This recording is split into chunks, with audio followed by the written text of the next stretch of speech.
اس کے بعد اللہ تعالیٰ نے اما حوا کو پیدا فرمایا.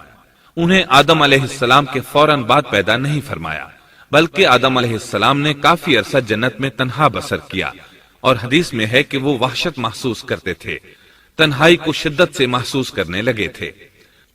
آخر کار ایک روز جب وہ سو رہے تھے تو اللہ تعالیٰ نے ان کی بائیں پسلی سے اما حوا علیہ السلام کو پیدا فرمایا اور آدم علیہ السلام کا ہم سفر بنا دیا.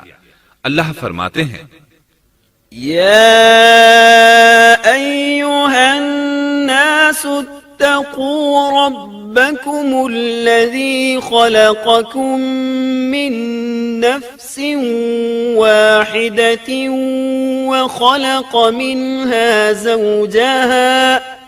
اے لوگو، اپنے اس پروردگار سے ڈر جاؤ جس نے تم سب کو ایک ہی جان سے پیدا کر ڈالا، اور اس جان یعنی آدم علیہ السلام سے ان کی بیوی کو پیدا کیا. آدم علیہ السلام کے وجود ہی سے حوا کا وجود بنایا گیا. وہ کوئی الگ مخلوق نہیں تھی. جب آدم علیہ السلام بیدار ہوئے تو انہوں نے اپنے قریب ایک عورت کو بیٹھے دیکھا. پوچھنے لگے، تم کون ہو؟ حوا علیہ السلام نے کہا، عورت. آدم علیہ السلام نے پھر پوچھا، تجھے کس لیے پیدا کیا گیا ہے؟ وہ بولی، آپ کے لیے، تاکہ آپ مجھ سے سکون اور انس حاصل کریں. جب فرشتوں نے آدم علیہ السلام کو ایک عورت سے باتیں کرتے دیکھا تو کہنے لگے، اب ایک اور نئی مخلوق پیدا کی گئی ہے. آدم علیہ السلام نے ان مخلوقات کا نام تو بتا دیا تھا جو مشہور و معروف تھیں، ان کا نام پوچھنا چاہیے. انہوں نے آدم علیہ السلام سے سوال کیا. انہوں نے فوراً جواب دیا، حوا، اس لیے کہ اللہ نے تو آپ کو ہر چیز کا نام سکھا دیا تھا. فرشتوں نے کہا، ان کا نام حوا کیوں رکھا گیا ہے؟ آدم علیہ السلام نے جواب دیا، اس لیے کہ اسے ایک زندہ چیز سے پیدا کیا گیا ہے، حیات کی نسبت سے حوا نام رکھا گیا. مسلم شریف میں ہے، سیدنا ابو ہریرہ رضی اللہ عنہ روایت کرتے ہیں کہ رسول اللہ صلی اللہ علیہ وسلم نے فرمایا، من كان يؤمن بالله واليوم الآخر فإذا شهد أمرا فليتكلم بخير أو ليسكت واستوصوا بالنساء خيرا فإن المرأة خلقت من ضلع وإن أعوج شيء في الضلع أعلاه إن ذهبت تقيمه كسرته وإن تركته لم يزل أعوج استوصوا بالنساء خيرا. جو شخص اللہ اور آخرت کے دن پر ایمان رکھتا ہے، جب وہ کسی معاملے کے لیے حاضر ہو تو بھلائی والی بات کرے یا خاموش رہے، اور عورتوں کے بارے میں بھلائی کی وصیت حاصل کر لو، یعنی ان کے ساتھ اچھا سلوک کرو، کیونکہ عورت پسلی سے پیدا کی گئی ہے اور پسلی میں زیادہ ٹیڑھا حصہ اوپر والا حصہ ہوتا ہے. اگر تم اس کو سیدھا کرنا چاہو گے تو توڑ ڈالو گے، اور اگر اس کو چھوڑ دو گے تو وہ اسی طرح ہمیشہ ٹیڑھی رہے گی. عورتوں کے بارے میں بھلائی کی وصیت حاصل کر لو. مطلب یہ کہ اسی حالت میں گزر بسر کرو، عورتوں کے بارے میں بھلائی کی وصیت حاصل کر لو. اس حدیث کا مطلب یہ ہے کہ عورتوں پر جبر کر کے زبردستی ان کی طبیعت کو بدلا نہیں جا سکتا، اور عورت ذات کو نہایت نرمی اور پیار سے رکھو. ان کی طبیعتوں میں ٹیڑھا پن ہے، وہ کبھی جذبات سے مغلوب ہو جاتی ہے اور عقل کھو بیٹھتی ہے. اگر کوئی اسے سیدھا کرنا چاہے تو اس سے لا تعلقی، دوری اور طلاق کی نوبت آ جائے گی. اگر اسے چھوڑ دو گے تو ٹیڑھا پن برقرار رہے گا. مرد کو بہت حوصلے سے اس صورتحال کو سنبھالنا چاہیے. احادیث میں سیدنا ابراہیم علیہ السلام کی زوجہ سیدہ سارہ علیہ السلام کا قصہ موجود ہے. وہ حوا علیہ السلام کے بعد کائنات کی سب سے زیادہ خوبصورت عورت تھی. احادیث سے یہ اشارہ ملتا ہے کہ حوا علیہ السلام ابتدائے انسانیت سے لے کر قیامت تک پیدا ہونے والی تمام عورتوں میں خوبصورت تھیں. اب ابلیس لگا اپنے وسوسے شروع کرنے. آدم اور حوا علیہم السلام دونوں اللہ کے حکم سے جنت میں تھے کہ شیطان نے انہیں پھسلانے کی کوشش شروع کر دی. اللہ تعالیٰ فرماتے ہیں، وَقُلْنَا يَا آدَمُ اسكن أنت وزوجك الجنة وكلا منها رغدا حيث شئتما اور ہم نے کہہ دیا اے آدم تم اور تمہاری بیوی جنت میں رہو اور جہاں سے چاہو با فراغت کھاؤ۔ جنت بھی کیسی، اللہ فرماتے ہیں وَجَنَّةٍ عَرْضُهَا السَّمَاوَاتُ وَالْأَرْضُ، وہ جنت کہ جس کی چوڑائی ہی آسمانوں اور زمین کے برابر ہے۔ سو اس جنت میں سے جو چاہو سو کھاؤ، کچھ بھی منع نہیں سوائے ایک درخت کے، چنانچہ ارشاد ہوا وَقُلْنَا يَا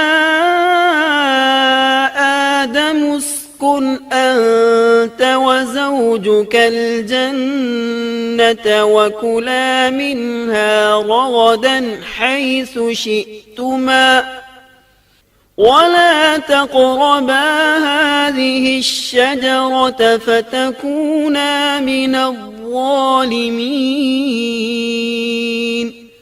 اور ہم نے کہا اے آدم تم اور تمہاری بیوی جنت میں رہو، پھر جس جگہ سے چاہو با فراغت کھاؤ، اور اس درخت کے پاس مت جاؤ ورنہ ظالموں میں سے ہو جاؤ گے۔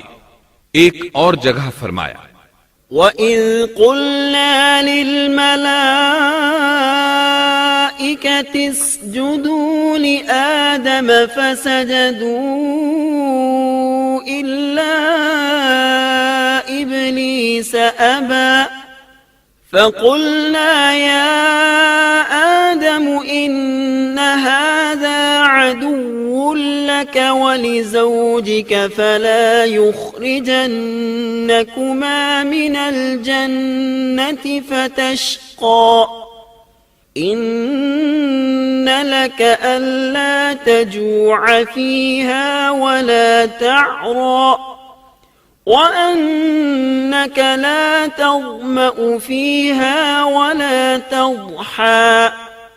اور جب ہم نے فرشتوں سے کہا کہ آدم کو سجدہ کرو تو ابلیس کے سوا سب نے سجدہ کیا، ابلیس نے انکار کیا، تو ہم نے کہا اے آدم یہ تیرا اور تیری بیوی کا دشمن ہے، خیال رکھنا ایسا نہ ہو کہ وہ تم دونوں کو جنت سے نکلوا دے اور تو مصیبت میں پڑ جائے۔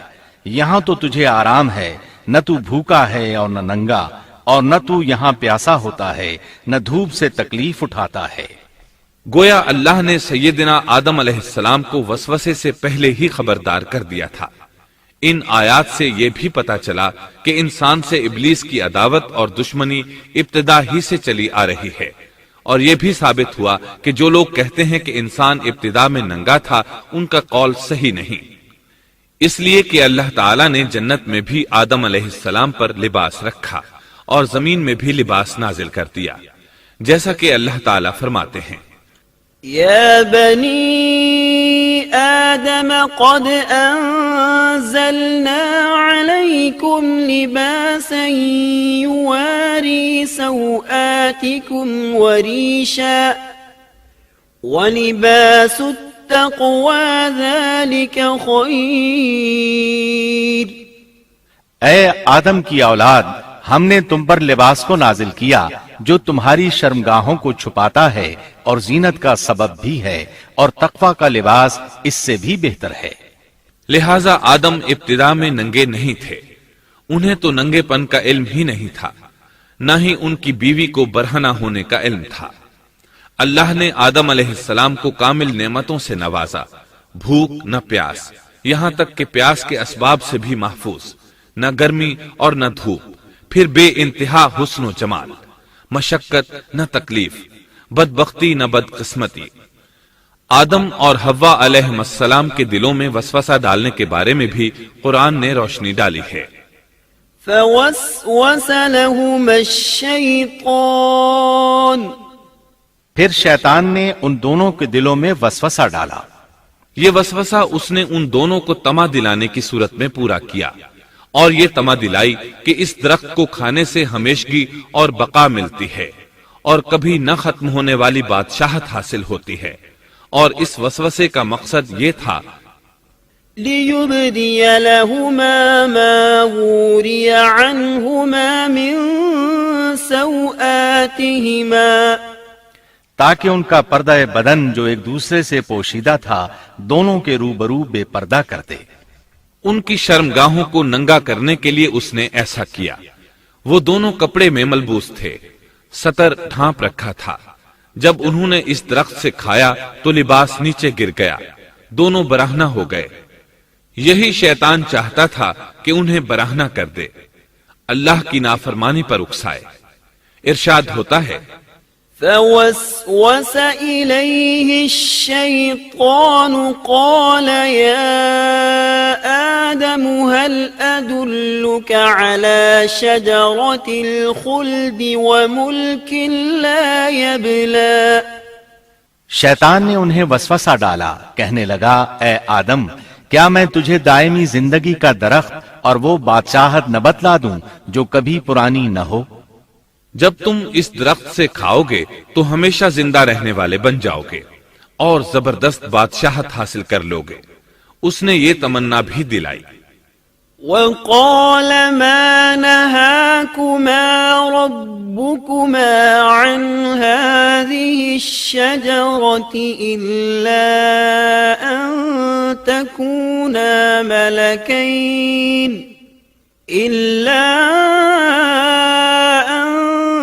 تكونا ملكين أو تكونا من الخالدين۔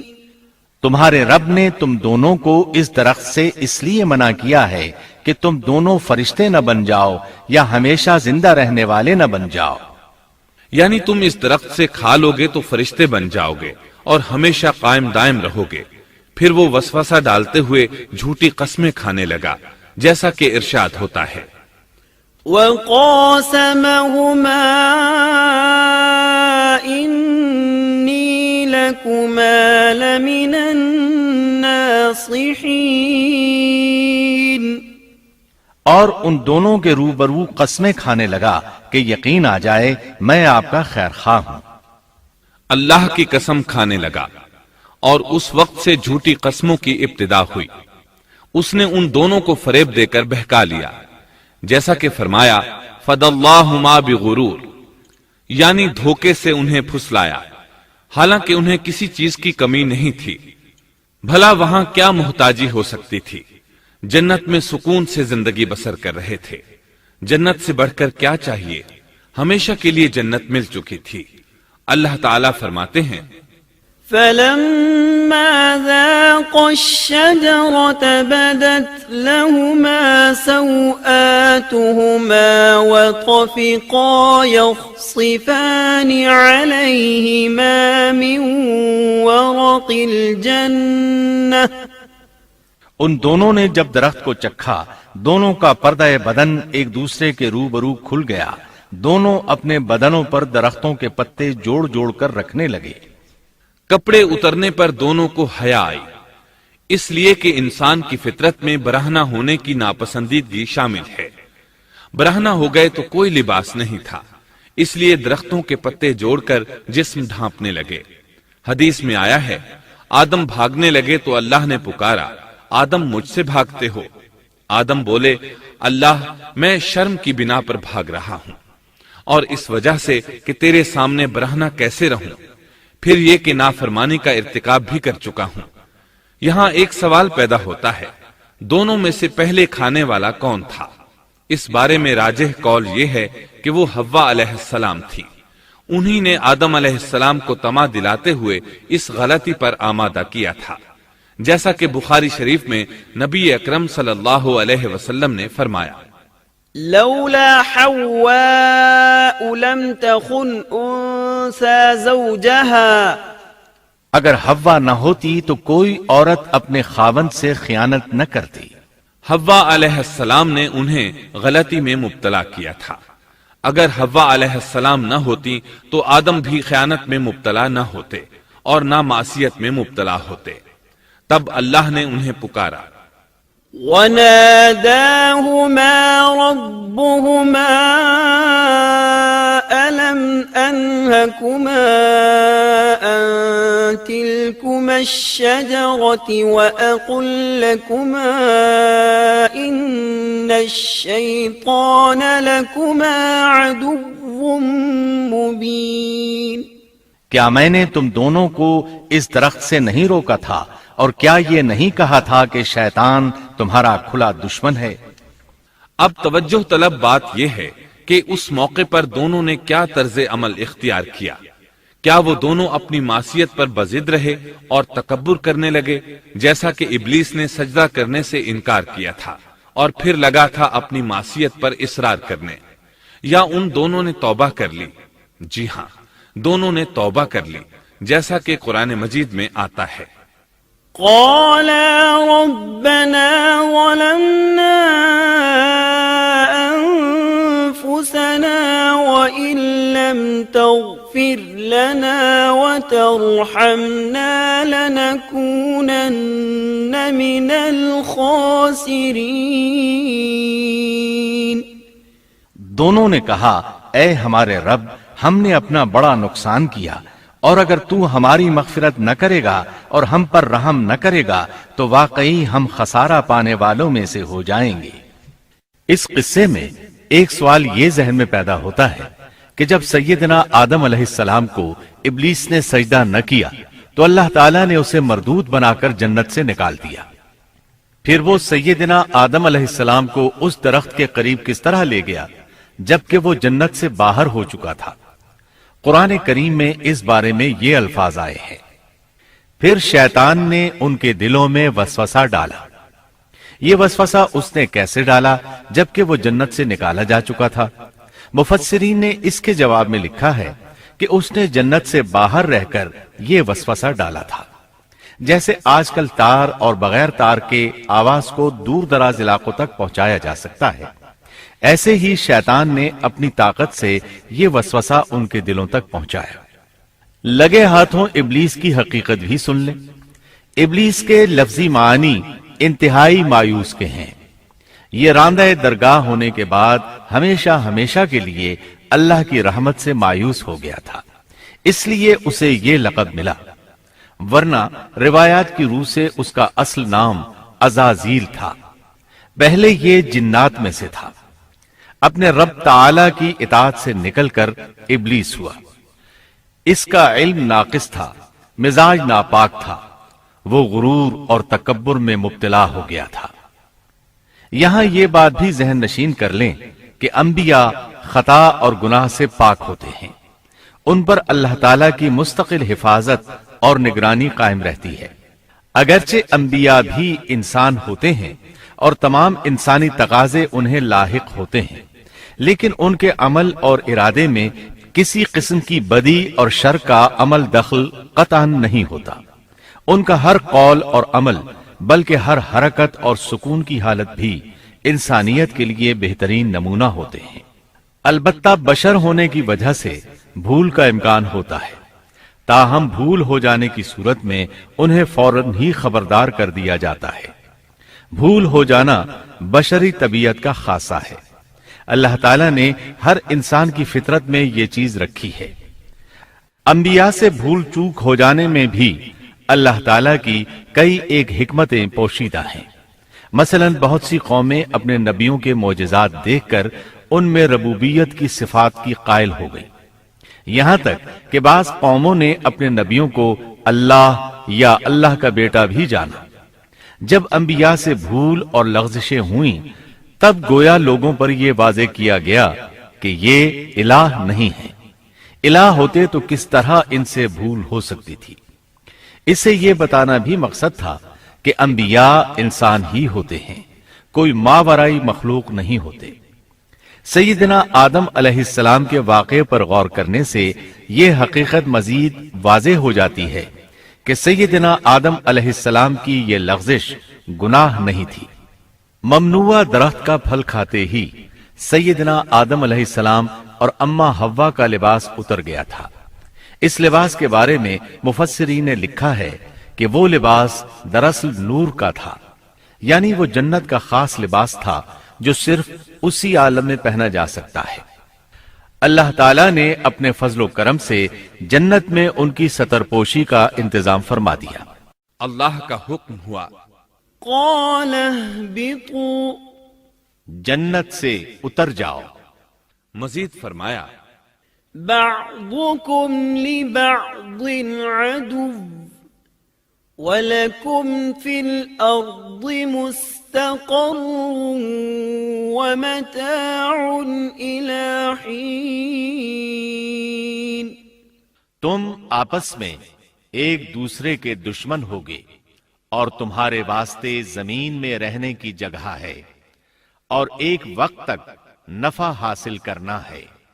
اللہ نے مزید فرمایا، قال فيها تحيون وفيها تموتون ومنها تخرجون۔ فرمایا تم وہیں زندگی بسر کرو گے اور وہیں مرو گے اور وہیں سے دوبارہ نکالے جاؤ گے۔ قرآن مجید کے دیگر مقامات میں بھی اس قصے کی تفصیل موجود ہے۔ مثلاً فرمایا، وَلَقَدْ عَهِدْنَا إِلَىٰ آدَمَ مِن قَبْلُ فَنَسِيَ وَلَمْ نَجِدْ لَهُ عَزْمًا۔ اور اس سے قبل ہم نے آدم سے ایک عہد لیا تھا مگر وہ بھول گئے اور ہم نے ان میں کوئی عزم نہیں پایا۔ اللہ تعالیٰ فرماتے ہیں، وَإِذْ قُلْنَا لِلْمَلَائِكَةِ اسْجُدُوا لِآدَمَ فَسَجَدُوا إِلَّا إِبْلِيسَ أَبَى فَقُلْنَا يَا آدَمُ إِنَّ هَذَا عَدُوٌّ لَكَ وَلِزَوْجِكَ فَلَا يُخْرِجَنَّكُمَا مِنَ الْجَنَّةِ فَتَشْقَى إِنَّ لَكَ أَلَّا تَجُوعَ فِيهَا وَلَا تَعْرَى وَأَنَّكَ لَا تَظْمَأُ فِيهَا وَلَا تَضْحَى فوسوس إليه الشيطان قال يا آدم هل أدلك على شجرة الخلد وملك لا يبلى۔ اور جب ہم نے فرشتوں سے کہا آدم کو سجدہ کرو تو ابلیس کے سوا سب نے سجدہ کیا۔ اس نے صاف انکار کر دیا تو ہم نے کہا اے آدم یہ تیرا اور تیری بیوی کا دشمن ہے، خیال رکھنا ایسا نہ ہو وہ تم دونوں کو جنت سے نکلوا دے اور تو مصیبت میں پڑ جائے۔ یہاں تو تجھے یہ آرام ہے کہ نہ تو بھوکا ہوتا ہے اور نہ ننگا، اور نہ تو یہاں پیاسا ہوتا ہے اور نہ دھوپ سے تکلیف اٹھاتا ہے۔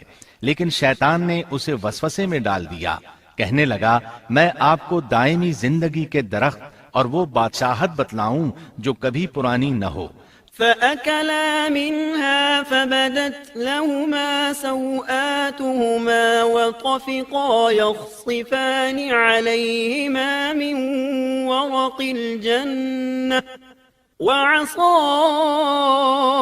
آدَمُ رَبَّهُ فَغَوَى ثُمَّ اجْتَبَاهُ رَبُّهُ فَتَابَ عَلَيْهِ وَهَدَى۔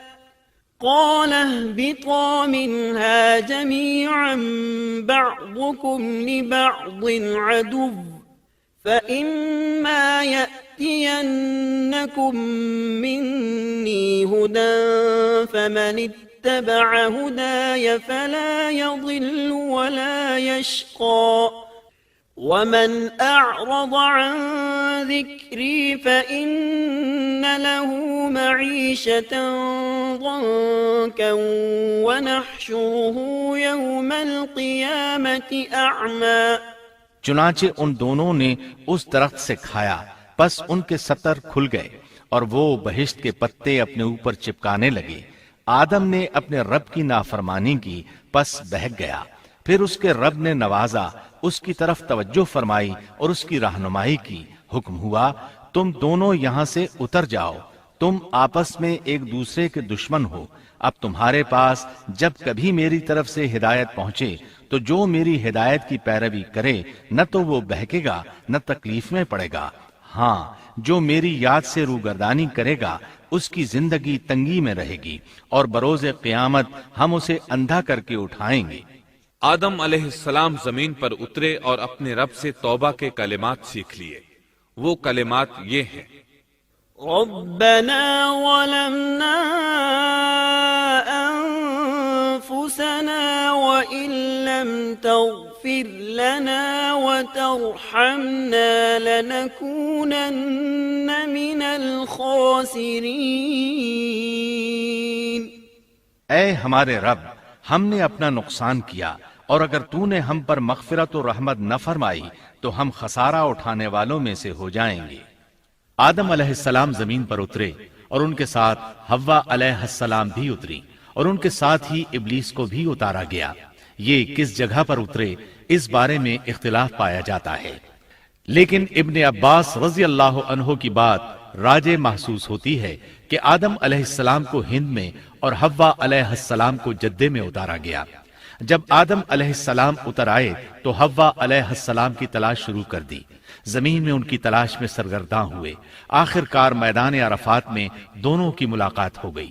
چونکہ میدان عرفات میں دونوں نے ایک دوسرے کی معرفت حاصل کی تھی اور ان کا آپس میں تعارف ہوا تھا، لہٰذا اسی مناسبت سے اس میدان کا نام عرفات مشہور ہو گیا۔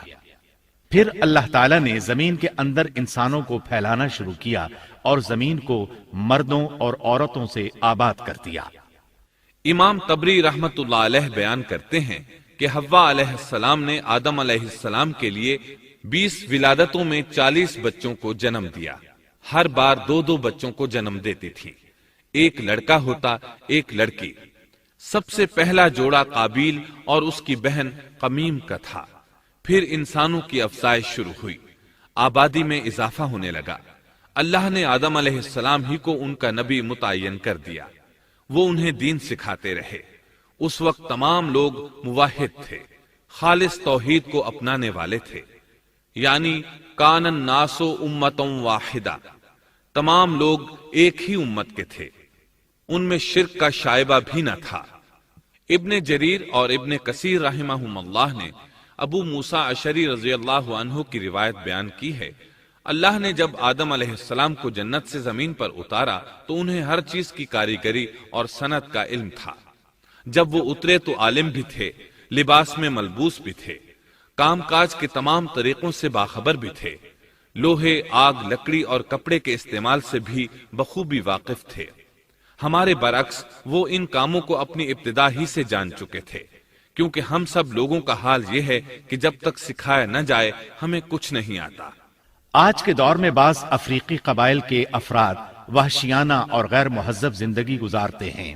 علماء کا کہنا ہے کہ یہ لوگ زمین پر رہنے والوں میں سے گمراہ ترین انسان ہیں۔ انہوں نے بہترین زندگی ضائع کر دی اور گھٹیا زندگی کو پسند کیا۔ تہذیب و تمدن کا آغاز چونکہ ابتدائے آفرینش سے ہے، اس لیے ہر انسان کی فطرت میں تہذیب کی سوجھ بوجھ موجود ہے۔ بہرحال آدم علیہ السلام کے بعد انسانی مخلوق کی تعداد روز بروز بڑھتی چلی گئی اور انسانی کمزوریوں کی بنا پر گناہ شروع ہو گئے۔ زمین پر سب سے پہلے ہونے والی معصیت قابیل کے ہاتھوں اپنے بھائی حابیل کے قتل کی صورت میں سامنے آئی۔